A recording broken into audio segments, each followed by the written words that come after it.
सर्दियां आ गई हैं और जोड़ों का जो दर्द है ना, चाहे वो घुटने का हो, चाहे वो कमर का हो, चाहे वो कंधे का हो, चाहे वो उंगलियों का हो, वो आमतौर पे बढ़ जा रहा है।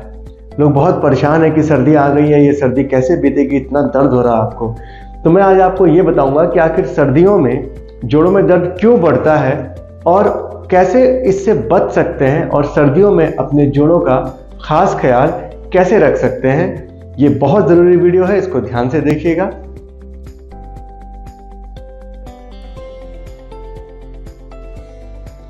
नमस्कार दोस्तों, मैं हूं डॉक्टर नीरज श्रीवास्तव। मैं एक जॉइंट स्पेशलिस्ट और आर्थोस्कोपिक सर्जन हूं और स्कोपी क्लिनिक वाराणसी का डायरेक्टर हूं।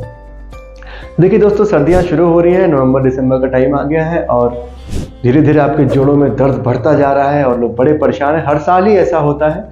तो आखिर सर्दियों में क्यों आपके जोड़ों का दर्द बढ़ता है, पहले उनके कारणों को जानेंगे और एक एक करके कारणों का जो निवारण है उसको भी हम बताते चलेंगे।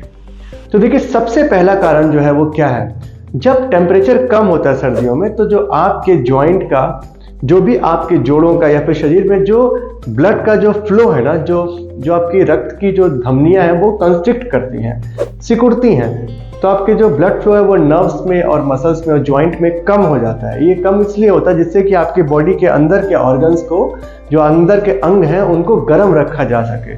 तो जब ये कंस्ट्रिक्ट करती हैं, ये आपकी जो ब्लड वेसल्स होती हैं, तो आपकी जो ब्लड फ्लो है जॉइंट्स पे वो कम हो जाता है। तो जब कम आपके जॉइंट्स पे ब्लड फ्लो जाएगा या मसल्स में जब ब्लड फ्लो कम हो जाएगा तो उनमें जकड़न होगी और उनमें दर्द होगा। ये बिल्कुल नॉर्मल फिनोमेना जो कि सर्दियों के रिस्पॉन्स में होती है। चोट लगने पर भी हम लोग क्या बोलते हैं, आइस लगाइए, जिससे कंस्ट्रिक्शन और सूजन कम हो। तो जब कंस्ट्रिक्शन कम बहुत देर तक होगी और बहुत ज़्यादा आपके टेम्परेचर डिप रहेगा तो आपके जो नर्व्स हैं वो भी जकड़न महसूस करेंगे, जो आपका ब्लड फ्लो कम होने से जॉइंट के भी बहुत ज़्यादा पेन होगा और आपको स्टिफनेस महसूस होती है।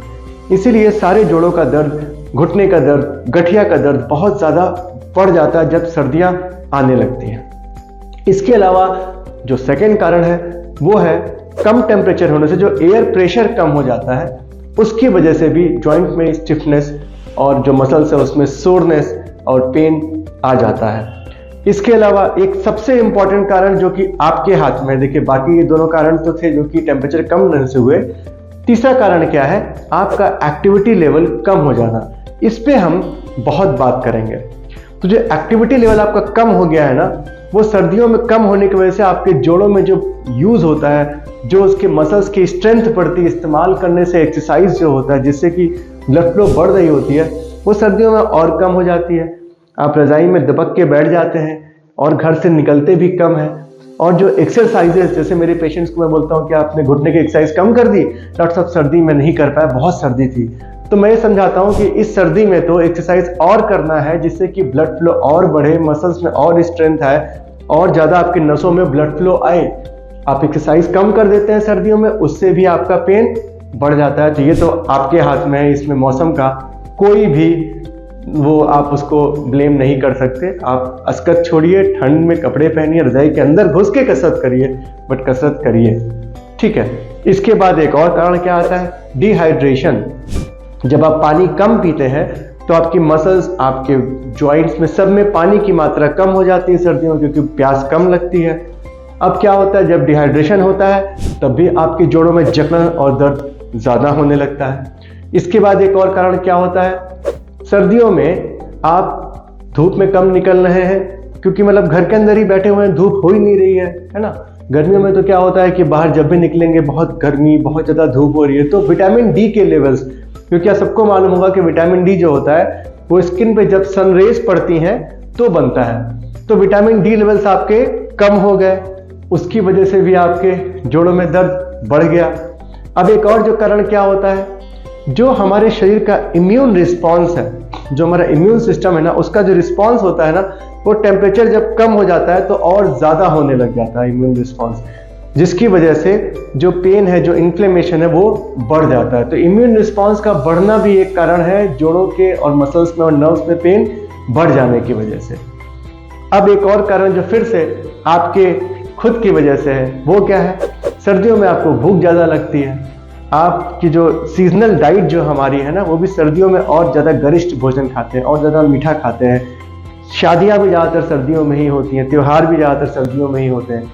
खूब मीठा खाते हैं, खूब ऑयली फूड आप खाते हैं, अपने आप को गर्म रखने के लिए और भी ज़्यादा खाना खाते हैं और आपका वजन और बढ़ जाता है। तो सर्दियों में अगर आप देखेंगे तो आपका वेट गर्मियों की तुलना में और ज़्यादा बढ़ जाता है। एक्टिविटी भी कम हो गई, खाना बढ़ गया, तो वेट बढ़ने से आपका फिर से जॉइंट पे स्ट्रेस ज़्यादा पड़ा और आपका जोड़ों में दर्द बढ़ गया। फिर और क्या होता है, जो इन्वायरमेंट में टेम्परेचर कम होने की वजह से जो आपके जॉइंट के अंदर साइनोवियल फ्लूइड है, जो आपका ग्रीज है, वो थिक हो जाता है, मतलब और मोटा हो जाता है। जब वो थिक हो जाएगा तो उतनी अच्छी ग्लाइडिंग नहीं हो पाएगी जॉइंट्स की। जो ग्लाइडिंग होती है उस फ्लूइड के बीच में उसके होती है ना, वो ग्लाइडिंग अच्छे से नहीं हो पाती, बिकॉज साइनोवियल फ्लूइड आपका थिक हो जाता है। इसकी वजह से भी आपको दर्द बढ़ जाता है। तो ये कुछ 7-8 मेन कारण है जिसकी वजह से सर्दियों में आपका जॉइंट पेन बढ़ना ही बढ़ना है। अब आप अपनी तरफ से क्या क्या कर सकते हैं। देखिए, आप सर्दी को तो कम नहीं कर सकते, आप अपनी तरफ से क्या क्या कर सकते हैं वो मैं बताता हूं। अगर आपके जॉइंट में पेन्स है तो आपको अपने जॉइंट को सीधा सर्दी से एक्सपोज नहीं करना है।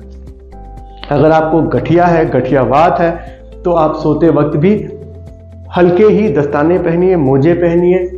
जब आप घर से बाहर निकलते हैं, अगर आपके जॉइंट में पेन है, आपके घुटने में दर्द है, तो एक नी कैप पहनिए जो कि वुलन वाला पहनिए, जिससे कि सर्दी का डायरेक्ट एक्सपोजर आपके घुटने पे, आपके जोड़ों पे ना आने पाए। कपड़े को अच्छे से कवर करके रखिए जिससे कि डायरेक्ट टेम्परेचर उस पर डिप ना हो, ठंडापन ना लगे और ब्लड फ्लो उतना कम ना हो।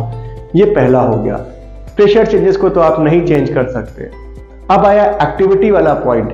एक्टिविटी वाले पॉइंट पे ये चीज माइंड करिए कि आप जो सर्दियों में अपनी एक्टिविटी को कम कर दे रहे हैं उसको और भी बढ़ाना है।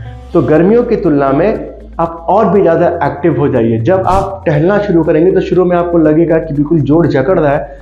1 किलोमीटर टहलने के बाद क्या होगा, आपकी जोड़ में फिर से ब्लड फ्लो बढ़ेगा और आपका जोड़ फ्री हो जाएगा, आपको और टहलने का मन करेगा। एक बहुत अच्छी बात क्या है कि सर्दियों में तो आपको पसीना भी नहीं होना है, तो थकान भी कम होगी एक्चुअली।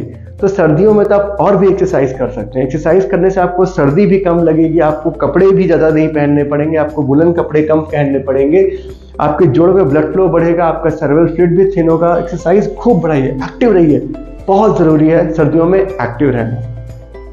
अब इसके बाद हो गया जो आपका डिहाइड्रेशन वाला पार्ट था। तो सर्दियों में आप प्यास कम लगने पे भी पानी पीजिए, पानी उतना ही पीजिए, थोड़ा सा कम हो सकता है बिकॉज पसीना अब नहीं हो रहा, तो उतना आपको प्यास नहीं लगेगी, बट पानी की मात्रा बढ़ाइए। कुछ ज़बरदस्ती भी पीजिए, पानी गिन के 5 से 6 ग्लास पीजिए, जिससे कि सर्दियों में आपके अंदर डिहाइड्रेशन ना हो। सर्दियों में धूप में बैठना बहुत अच्छा लगता है, तो विटामिन डी की जो कमी वाला पॉइंट मैंने बताया था वो सर्दियों में आप बहुत अच्छे से दूर कर सकते हैं। सर्दियों में जाइए, धूप सेकिए और शरीर पे धूप पड़े, आपको गर्मी भी महसूस होगी, आपके जॉइंट्स की सिकाई भी होगी, आपका विटामिन डी लेवल भी ऊपर उठ जाएगा। इम्यून सिस्टम रिस्पांस को भी आप उतना चेंज नहीं कर सकते, बस यही कर सकते हैं कि भाई धूप में बैठें और अपने शरीर को भी गर्म रखें, खूब अच्छे से ओढ़ के रखें, अपने कमरे में हीटर लगा के रखें, ऑयल हीटर या किसी भी तरीके का हीटर लगा के रखें। बस ये मेक श्योर करना है कि ऑक्सीजन बहुत कम ना हो जाए बंद कमरे में हीटर चलने से। तो बस ध्यान रखिए कि आपको सांस अच्छे से आती रहे, बट हीटर वगैरह स्पेशली जो बुजुर्ग लोग हैं ना, उनको थोड़ी गर्म अवस्था में ही रहना होगा। जो सीजनल आपकी डाइट्स हैं उसको भी आप माइंड करिए कि आप सर्दियों में कुछ ऐसा एक्स्ट्रा शादी ब्याह या फिर मिठाइयाँ इतनी मत खा लीजिए कि आपके जोड़ों का जो दर्द है वो बढ़ जाए वेट गेन होने की वजह से। तो सर्दियों में भी मेक श्योर कि आपका वेट ना बढ़े, डाइट को उतना ही रखना जितना कि आप गर्मियों में या बरसात में रखते थे, एक्स्ट्रा मत बढ़ाइए, अपने एक्टिविटी लेवल को ऊपर उठाइए। फिर जो लास्ट पॉइंट मैंने कहा था कि आपका साइनोवियल जो जॉइंट फ्लूइड है वो थिक हो जाता है, तो उसको जब आप एक्सरसाइज करेंगे तो अपने आप जोड़ में गर्मी बढ़ेगी और वो थिन रहेगा, वो थिक नहीं होगा, पेन कम होगा। तो देखिए दोस्तों, इन सारी बातों का क्रक्स जो है वो 3 बातों में आपको फाइनल बताता हूँ। सर्दियों में आप जितना हो सके अपने आप को गर्म रखने की कोशिश करें, गर्म कपड़े पहने, धूप में जाएं, धूप सेकें और अपने घर में भी आप हीटर वगैरह या एसी वगैरह से टेम्परेचर को अच्छा बना के रखें जिससे कि आपको बहुत ज़्यादा सर्दी डायरेक्ट ना पड़े। सेकेंड ये है कि सर्दियों में अपनी फिजिकल एक्टिविटी को घटाने के बजाय आप बढ़ाएं, एक्सरसाइजेस को घटाने के बजाय आप बढ़ाएं। देखिए, ध्यान दीजिए, जितनी भी जिम्स होती हैं उनमें टेम्परेचर बहुत कम होता है, एसी में लोग एक्सरसाइज करते हैं, क्योंकि एक्चुअल में गर्मियों में एक्सरसाइज करना बहुत मुश्किल है। सर्दियों में सिर्फ आपको आलस 5 मिनट के लिए तोड़ना है। जहां आपने एक्सरसाइज करना शुरू किया, आपकी जॉइंट अपने आप गर्म होगा, शरीर गर्म होगा, आपको बहुत अच्छा लगेगा। एक्सरसाइज को और बढ़ाइए। जो जोड़ों की भी एक्सरसाइज जो हमारे पुराने वीडियोस में बताया गया, घुटने का, कमर का, उन सबको करिए, जिससे कि आपके एक्सरसाइजेस होने से आपकी जॉइंट और भी हेल्दी हो जाए। सर्दियों में तो जॉइंट में और भी हेल्दी आप कर सकते हैं। और जो तीसरी लास्ट चीज़ है, सर्दियों में भी अपने खान पान पे उतना ही ध्यान दें जितना कि आप गर्मियों में देते हैं। एक्स्ट्रा फूड खाने का मन करता है सर्दियों में, शादी ब्याह बहुत पड़ते हैं, ज़्यादा मीठा या ज़्यादा तला भुना या ज़्यादा गरिष्ठ भोजन ना लें, अपने वेट को नियंत्रित करके रखें। अगर ये 3 पॉइंट जो फाइनल मैंने आपको बताए हैं, अगर इनका ध्यान रखेंगे तो सर्दियों में भी आपके जोड़ों में कुछ भी एक्स्ट्रा पेन नहीं आएगा, बल्कि सर्दियां तो सबसे अच्छा वेदर है जिसमें कि बीमारियां कम होती हैं और आप और भी ज़्यादा हेल्दी रहते हैं। तो इन सर्दियों को आइए एंजॉय करें, अपनी हेल्थ का, अपने जॉइंट हेल्थ का ख्याल रखें और बिल्कुल आराम से सर्दियों को मज़े से बिताएं।